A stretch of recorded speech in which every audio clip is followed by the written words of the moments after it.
ढेंकानाल मीना बजार स्थित बसंत Motors Komaki M16 ई bike launch करुछि Dhenkanal रे।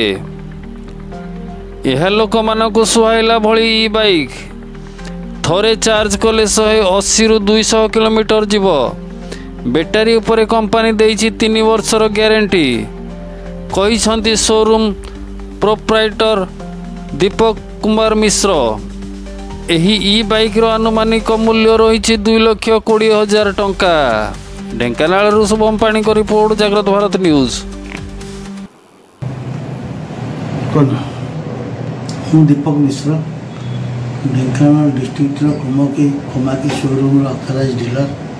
ये गाड़ी कोमाकी गाड़ी गोटे नुआ गाड़ी लॉन्च होती, ना हूँ कोमाकी M16 ई बाइक। ये गाड़ी गोटे चार्ज रे 180 ठारू 200 किलोमीटर पर्यंत रनिंग करिवो गोटे चार्ज रे।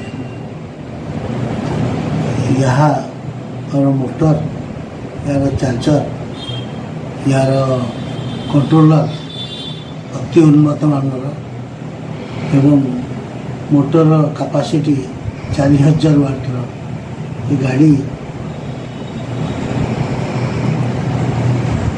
गोटे चार्ज रे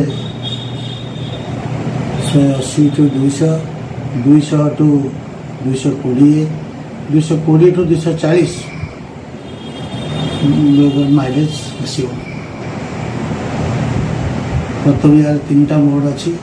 फास्ट मोड रे 180 टू 200, सेकेंड मोड रे 220 टू 240। यहीपर 3टा पर्यायक्रमे गाड़ी चलो।